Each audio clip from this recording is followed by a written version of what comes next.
In this video, I'm going to walk you through creating a data table and graph in Excel and then copy pasting it into a Word document. The purpose of putting it in a Word document is, I would say in real life, that many times you'd be typing a lab report, and when you get to the data section, you have to import your data table, and when you get to the results section, you may need to add your graph. So that's the purpose for putting it in a separate Word document. So I am going to open up a Microsoft Word document. If you don't have Microsoft Word at home and you were doing this at home, you could also open up a blank Google Doc. So I'm just going to start by typing my name at the top of the paper. And I'm going to type Excel data table. And then I'm going to type Excel graph. And that's where I'm going to copy paste those things in those respective places. So I'm just going to minimize that right now. All right, so all I have to do is I have to duplicate this exact data table and this exact graph. By duplicating it, I'm making sure that I have hit all of the necessary skills that we will need. So I'm just going to start by typing over here, and I'll minimize this a little bit so I can see my data. And so I'll kind of type as fast as I can. But what I want to show you here is I'm not paying attention to any formatting. I'm just typing the raw information. Also, you'll notice as I start typing the numbers like 0.80 that 0 is going to disappear on me. So that's going to be a problem that we're going to have to come back and fix later. So let's just get all the numbers in here real quick. It's 54.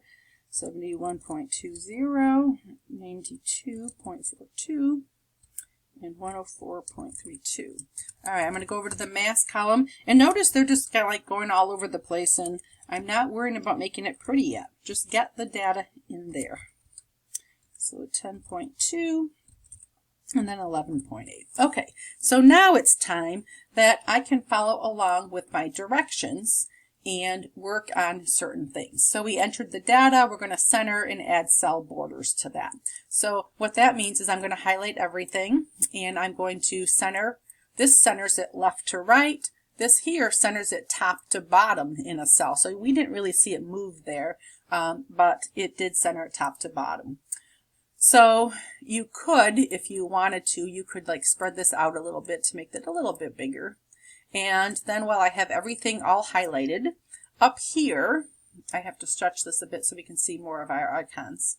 So I call these tabs. I call this the font tab, the alignment tab, the number tab, the cell tab, etc. So from this font tab, this here is the border icon, and I'm going to hit all borders. That's going to put black lines around all of my cells.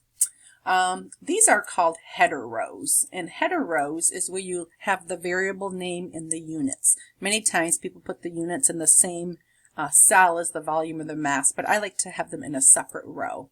So one thing I like to do is I like to take my header rows and I like to make them a color. So I'm going to choose the bucket and make sure that if you're going to print this, that you print in a very pale color. Obviously, if you print at school, it's going to turn out to be in black and white, but it can still look pretty on your screen. So the next thing I like to do is I like to make it a real clear division between what I call header rows and the data table or the data cell rows. So I'm going to highlight I'm really just clicking on the centimeter cubed and going over like this. And I am now going to put a bottom double border. So it kind of offsets that a little bit. So I could also click on this particular cell. And when I click on that cell, the information in that cell is up here. This time I'm going to highlight just the 3. And when I highlight just the 3, and I go over here to this font tab, I'm going to expand this by clicking on this little arrow here. And you can see that up comes a window that has a superscript in it. Now this is something that we cannot do in Google Sheets, but it does look a lot nicer here in Excel. All right, the last thing in this data table, it says adjust the row height. So to adjust the row height, I'm going to highlight my rows, and I'm going to right click, and it says row height, and I'm going to set that to 24. And you'll notice that because I centered my numbers horizontally left to right and up and down, my numbers now are in the middle of those boxes. All right, so we did the header rows. All right, the next thing we have to do is the decimal places. So how many decimal places are within a column is a function of the measuring instrument. So for example, maybe when I found volume, I was measuring with something that was precise to 2 decimal places, kind of like we had the ruler A and the ruler B. And the mass, you can see that the mass, maybe they were using a different kind of measuring device and it was only accurate, the electronic balance was only accurate to 1 decimal place. So I'm going to click on just the numbers, and right here I can increase the decimal points or decimal places, and so that popped my zeros out. And this one I want 1 decimal place, so I'll just show you what it does here. I'm going to click a couple times. Okay, so like no decimal places, there's 1 decimal place, there's 2, there's 3, there's 4. Okay, but I want to have 1, and so that's what makes the zeros come back that you need.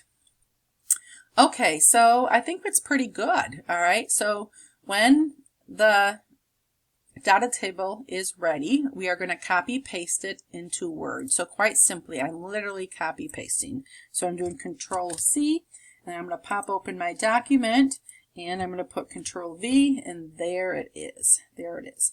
All right, so right now I'm going to get my cursor down here under the graph, and I'm going to get ready to get my graph. So I'm just going to minimize this again.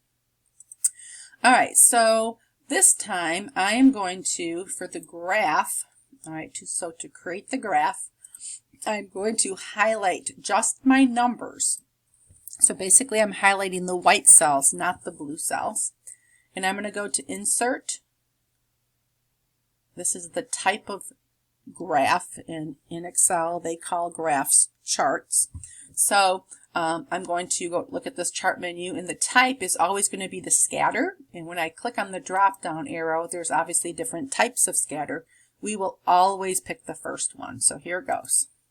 There's my graph. Okay. All right, so you'll notice up here, also the menus. I'm going to unclick my graph. So when my graph is not clicked, these are my normal Excel menus. But when I click on my graph anywhere, it changes the Excel menus, and it brings up what are called chart tools. And that's what I need to look at, is my chart tools. All right. And then it says choose layout. So chart tools, I'm going to choose layout. This is mainly where all of my information is. This is where I can put the title in. So chart title, let's make a title. I want it centered above the chart. And so what did we name this? So we are supposed to name this density of an unknown subject. Density of unknown subject. So I can click right in here. Density of unknown substance, not subject, substance. Okay. I can label my axes, my X and Y axes, so I'm going to choose that one. The horizontal axis would be my X axis, and I want the title below the X axis, so there it is. So let's click in that box. And what's the X axis supposed to be? Volume in centimeters cubed. So we will put volume. So we always have the variable name, and then in parentheses we list the unit. So I'm just going to put CM and then with the 3. And then I can go back, and I'm just going to click out of here for a minute, so I'm going to click back in there. And I'm going to highlight just the 3, and I'm going to go back to my normal Excel menu. So I'm hitting home, and I'm going to go on that font arrow again, and I'm going to hit superscript. So again, I like how Excel lets me make the superscripts. All right, you can see my chart tools went away. So I got to click on the graph again to bring up my chart tools. Go to layout, and I need to do the other axis, which is the vertical axis, the y-axis. I think I want it rotated like this. So sometimes it's kind of hard to type upside down here or sideways. And this is supposed to be mass in grams. So that's in parentheses there. That looks good. All right, so something else that we need to pay attention to on our graphs. Notice that it did not do my vertical grid lines. So let's go over here and click on grid lines. Right there, vertical grid lines. If you click major vertical grid lines, it just gives you a few of them. And if you click the minor vertical grid lines, it's going to give you tons of them. So I usually like it to be on major. So I'm going to turn those off. All right, something else, like I don't think this is really helpful to have 20.00, 40.00, 60. Plus, this is only one decimal place, so that doesn't even make sense. So we're going to look here, and we can adjust the, whoops, I take that back, remove decimal places. So we are going to remove the decimal places by going to the Axes tab, the x-axis, and I have to change the decimal. So I'm going to click on More Options. Number, and here's decimal places. I'm going to make that a 0, because I don't want any decimal places. I think that's better. And I'm going to do the same thing over here. For my vertical, I'm going to go down to More Options, and I'm going to make that number, I'm going to make that a 0 also. I think it's easier to read. All right, I like that. All right, so now I'm kind of moving on here to adding my best fit line, the equation of the best fit line, and our correlation coefficient R squared to our graph. So to do that, I want to make sure that I'm clicking on the graph again to bring up my chart tools. And I'm going to click on trend line. And I know there's a linear trend line here, but I'm going to go down here to More Options. And I'm going to make sure that I choose linear here. But why I needed the More Options is if I go down, it says Display Equation on the chart. So right there, that's going to give me my y equals mx plus b and display R squared on the chart. And then I'm going to hit close. And look at that. Here is my equation of the best fit line, and sometimes it ends up in a spot that's really not easy to read, so you can move it over here if you want, or put it someplace else. You also can take your chart and you can stretch it, make it bigger or smaller or whatever, but I'm going to just leave it like that for now. And here's the last step, is to click on it, and I'm going to go copy. And I'm going to go back to my Word document, and I'm going to hit paste. And I like that. I like that. And so then we're going to do a check. Whoops, you know what? When I do a check, I'm going to notice that I did not have this here. So I'm going to show you. Yeah, I'm going to delete this. I'm going to delete it, and I'm going to go back to Excel. And this here, when I click on my graph, that is called a legend. So I'm going to click on the legend. This is the legend here. And when I click on legend, I'm going to hit none. Watch that disappear. It disappeared. And now I think I'll move this like someplace else that I can kind of read it.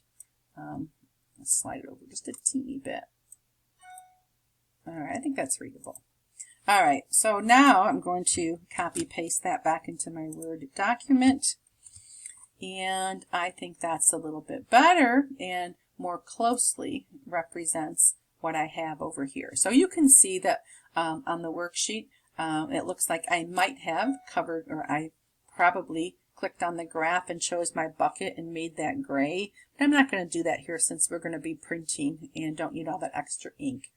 But I can look and say to myself, yep, I got a title, I labeled my axes, I have a best fit line, I have my equation and correlation coefficient, I took off my decimal places, and I think it looks good. So I would now save this Word document to your computer or your Z drive at school, and then so save it so you have a copy yourself, or if you're in Google Docs, obviously save it to your drive. But I do want you to hit print, and I'd like you to hand in a paper copy because it's going to be a lot easier for me to look at if they're on paper and I don't have to scroll through them, etc. All right, I hope that helps you create your Excel graph.